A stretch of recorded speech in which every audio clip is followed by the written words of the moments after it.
Hello সবাইকে, আশা করি সবাই অনেক ভালো আছো আর আমিও বেশ ভালো আছি। আজকে চলে এসেছি একেবারে কাঁকড়ার রেসিপি নিয়ে। কাঁকড়া কিন্তু আমাদের এদিকে একেবারে পাওয়াই যায় না, সেদিন পেয়েছিল তাই ও নিয়ে এসেছিলো। কাঁকড়াগুলো কিন্তু বেশ ভালো ছিল, এগুলো সুন্দরবনের কাঁকড়া ছিল। দেখো কাঁকড়াগুলোকে আমি ভালো করে ধুয়ে নুন হলুদ দিয়ে এখানে ভালো করে লাল লাল করে ভেজে নেব।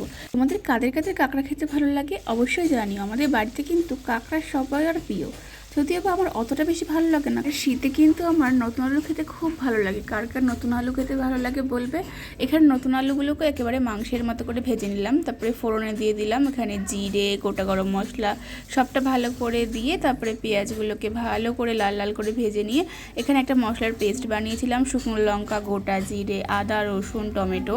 আমরা কিন্তু ইদানিং এই শুকনো লঙ্কা, জিরে এগুলো গোটা গোটাই খাচ্ছি, মানে প্যাকেটের মশলাটা ব্যবহার করছি না রান্না। তাতেই কত সুন্দর রং এসছে দেখলে।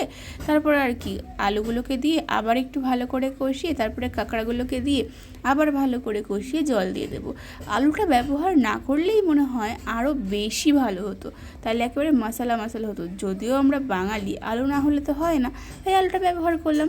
তারপর আর কি কাঁচা লঙ্কা দিয়ে ভালো করে ফুটিয়ে নিয়েছি। ব্যাস দেখো কত সুন্দর কালার এসেছে। আজ এইটুকুই, দেখা হচ্ছে পরের ভিডিওতে। কেমন লাগলো অবশ্যই জানিও।